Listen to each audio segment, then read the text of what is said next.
I'm so excited to see you. Today, we're going to be talking all about our brains, right? What kind of brain power do you have? We are going to find out today. We're going to talk all about our amazing brains and how we can grow them and be strong. Welcome to our PBS classroom. I'm Mrs. Hammack, and I am super excited to start this school year with you and help you practice all the skills you need to be an excellent reader, writer, and thinker. And we are going to do that together. So I am proud of you and I am excited to be here with you. And we're going to start with our good morning song. Are you ready? Okay, let me set this down. All right, here we go. Good morning, good morning, good morning to you. Good morning, good morning, good morning to you. Our day is beginning, there's so much to do. Good morning, good morning, good morning to you. Good morning, learners. I'm so happy you're here. Well, we are going to train our ears for sound using a game called How Many Syllables? A syllable is a part of a word that has a vowel sound.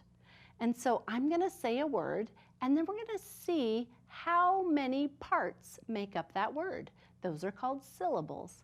All right, here's an example so you'll know what I'm talking about. If I say the word funny, we're going to say funny. That has two syllables. It has fun in the first part and knee in the second part.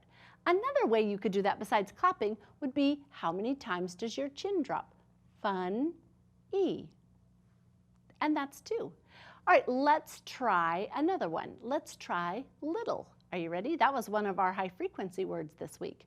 Little. Let's try it. Little. Good. Two. How about listen? Listen. Ready?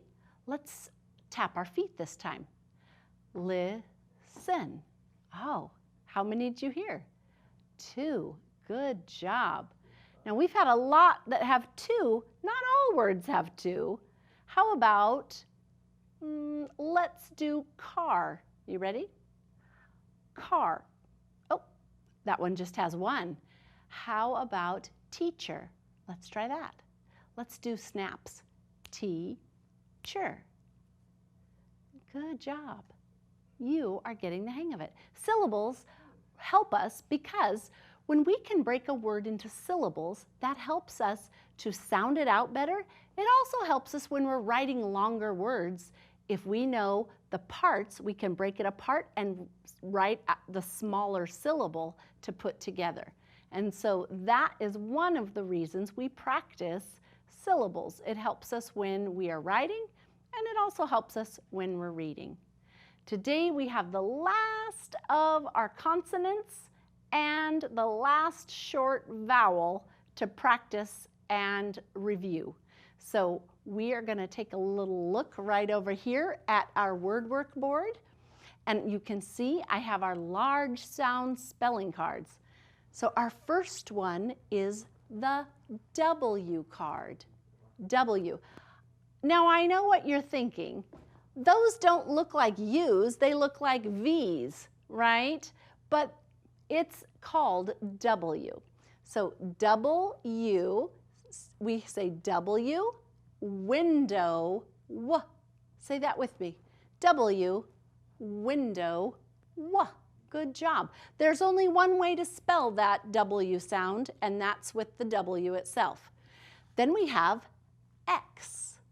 X, box, X. Now, X there are not very many words that start with the right sound of X. There are some words that start with X, but they sometimes make a different sound. So for this sound, the X sound, we have a box because the X is at the end of that word.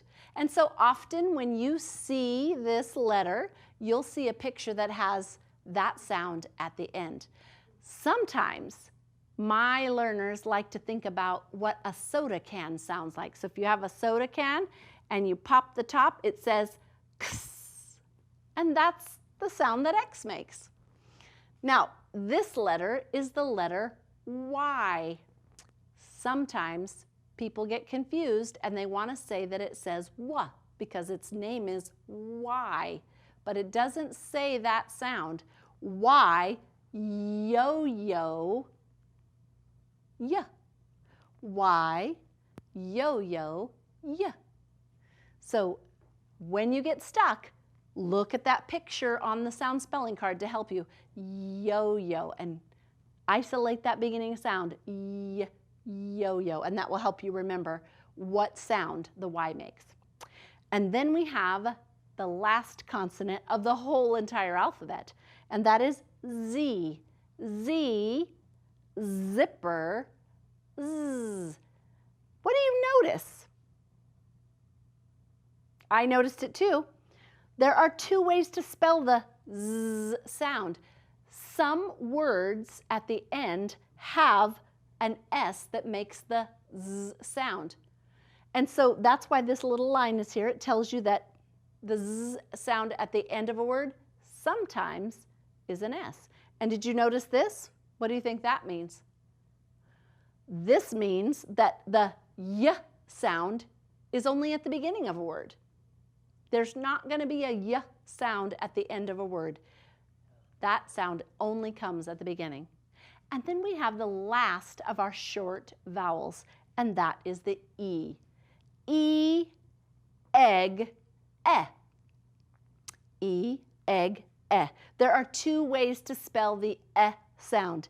E, and then the E-A also can spell that.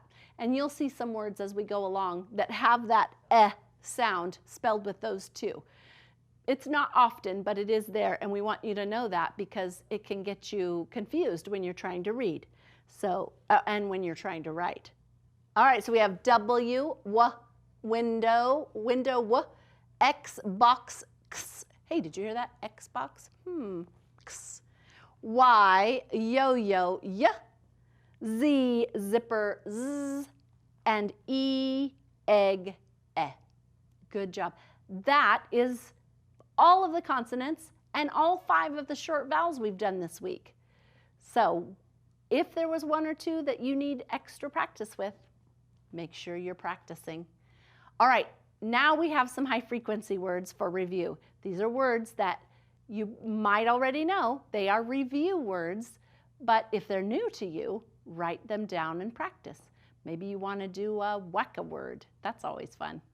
All right, so here we have the word for. For. This word is like when something is for someone else, not the number 4. That's spelled different. So let's spell this. F-O-R, for. Good. Here we have was. Oh, did you hear it? What's at the end of that sound? What sound did you hear? Was.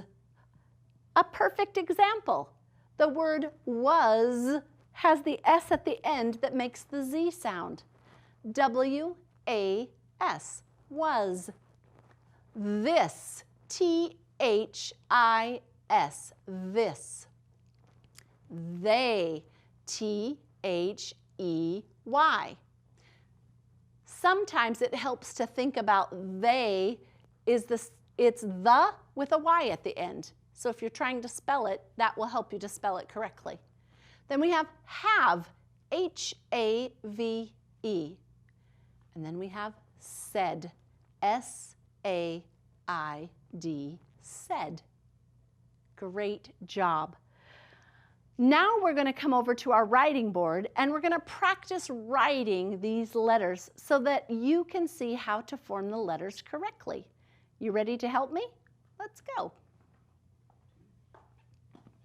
All right, our first letter today is the letter W. So we are going to make it right here. We're going to start, where do we start? In the middle, at the top? What do you think? Right, for uppercase letters, almost always, I say almost because sometimes there's things that are different. Almost always we start at the top. So we're going to go slanted down a little tiny bit. Then we're going to go up to the middle. Now, I want to say some friends and some teachers go all the way up to the top, and that's okay. I'm going to stop mine here, and then I'm going to go back down, and then I'm going to go all the way up. But if you learned to make it go all the way up to the top and then down and all the way up, that is okay. That's how that one looks. It goes all the way up, then all the way back down. Both ways are okay. We'll know it's a W. And then the lowercase w looks just like it, but it was in a shrinking machine. Here we go.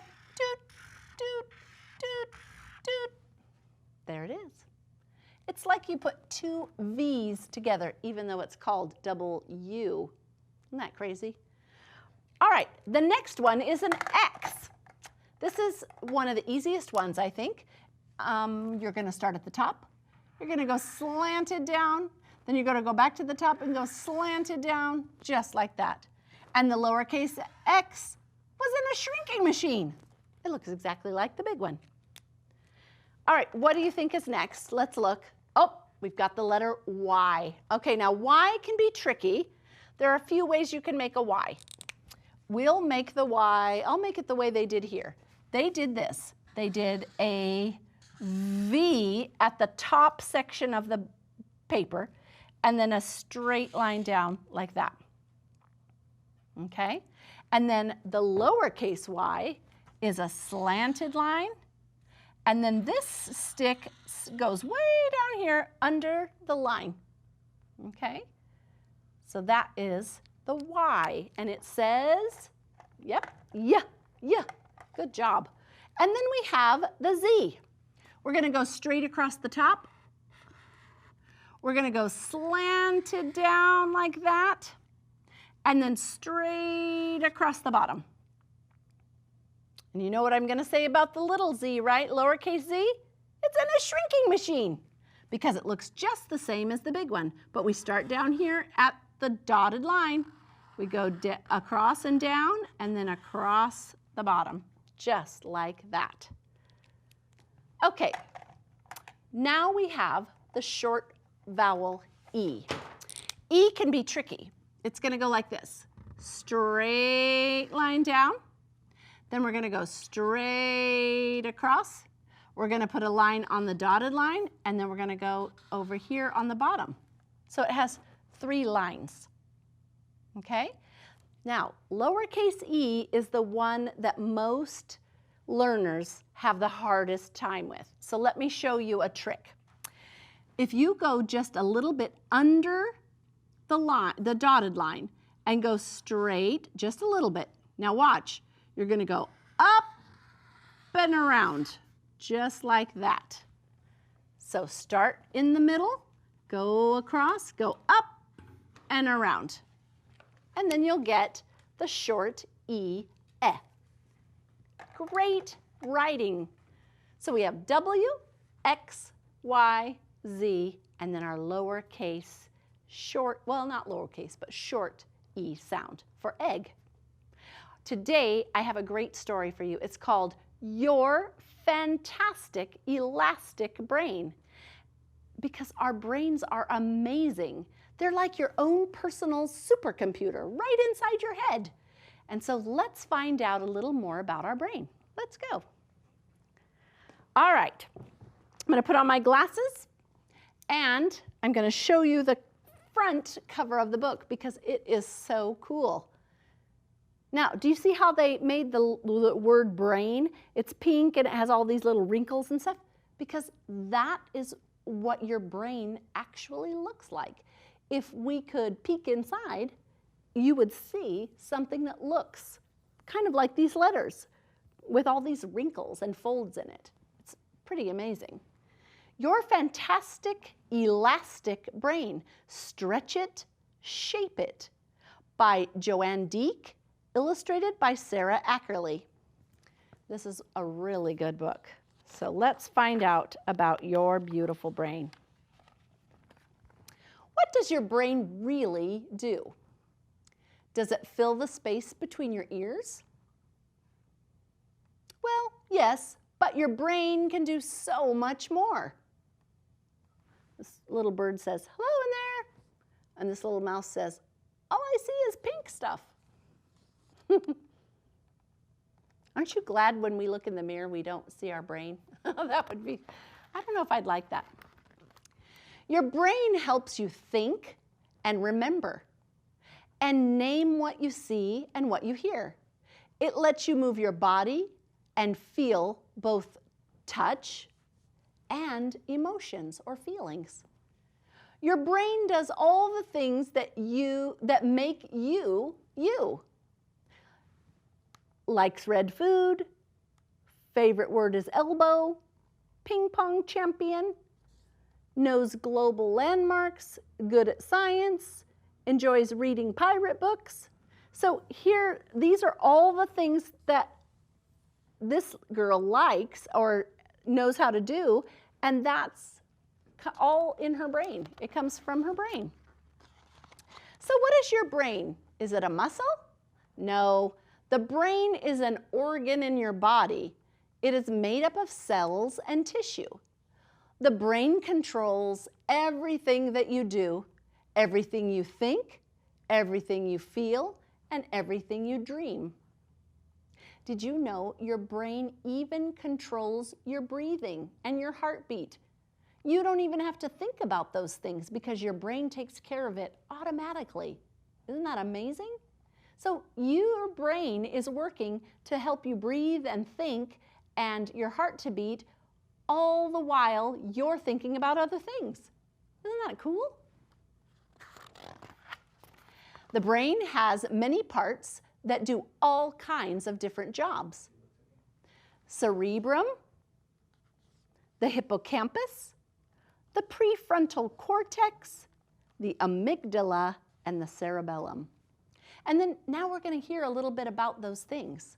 So the cerebrum, which they made blue, it's not really blue, but in this picture they made it blue. That is the largest part of your brain, and it helps you to think and speak. The cerebellum, that's way down here. The cerebellum is a small part at the back of your brain that helps your muscles to coordinate your movement and your balance so that you can walk, ride a bike, or play tag.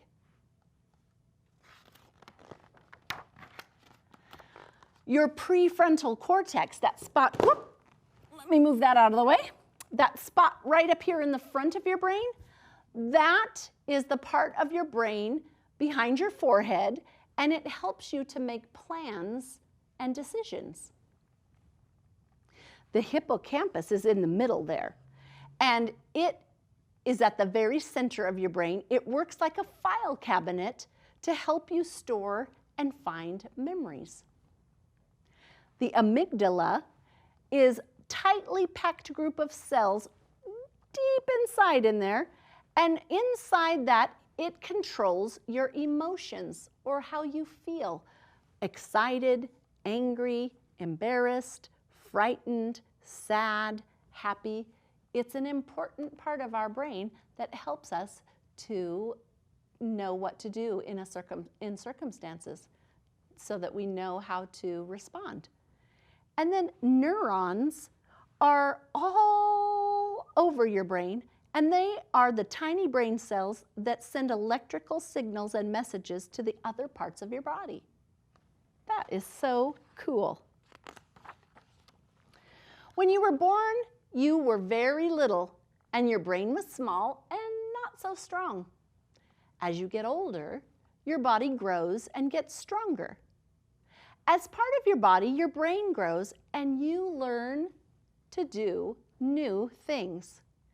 And you can make your brain do even more.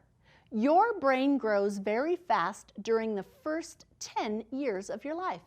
This is called the magic decade, when you can help your brain grow faster and get powerful.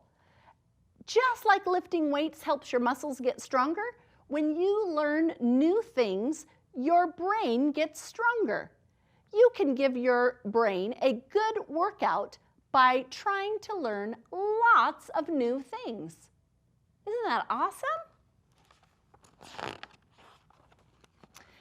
Like an elastic band that stretches when you pull them, even things that are hard at first or that you don't like to do or that you don't do very well get easier if you keep trying.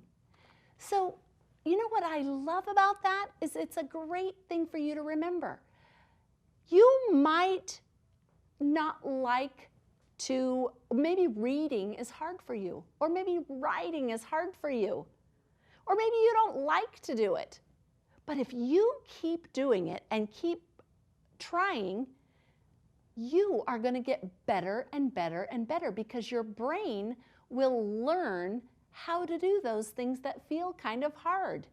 So I want you to remember that the next time you're trying to do something that maybe you don't really like or don't want to do, or maybe it's hard for you, or maybe you just want to give up. I want you to say, no, I'm going to stick with it because I want you to learn as much as you can. Even when you make a mistake while you're learning something new, you're still training your brain. You will remember that mistake and try something else until you get it right.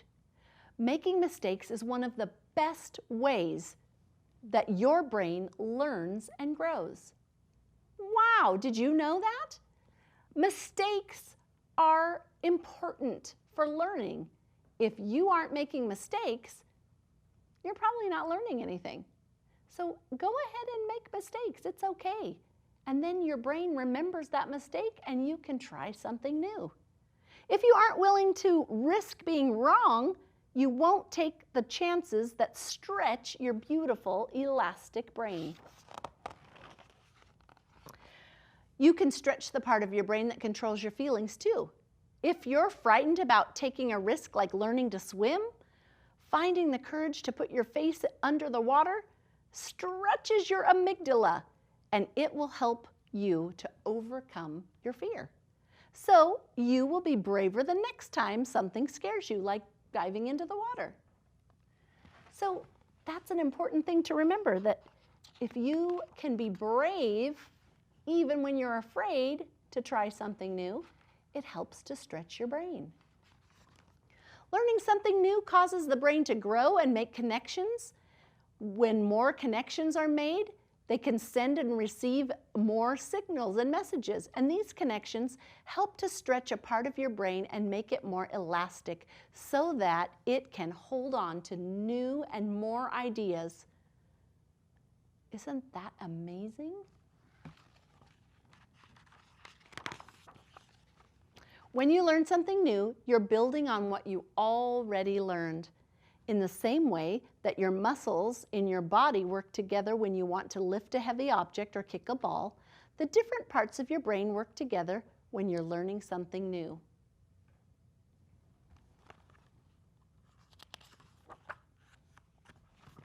The brain that makes you really is an amazing organ. It controls what you think, what you do, what you feel, and what you remember. Your brain is growing very fast in the first 10 years of your life. If you're only 5, your brain is still growing 5 more years. When you try hard to learn something new, connections grow in your brain, and then your brain can send messages faster, making your brain bigger and stronger. Making mistakes helps you learn because your brain keeps trying new things and stretching. You are shaping a more elastic brain when you learn new things that build on what you already know. So when you learned all the letters and sounds of the alphabet, you helped your brain to grow. And now We're going to put those letters and sounds together to make words and read, and guess what? You're going to use the letter sounds you learned to learn how to read, and that is going to make your brain grow even more. Aren't you so amazed at your elastic brain? I want you to grow and read and get more strength building in your brain. All right. This says, my little poster here says, the brain is like a muscle. Your brain gets stronger when you embrace challenges. I hope that you will embrace challenges and try to learn something new every day. See you next week. Bye-bye.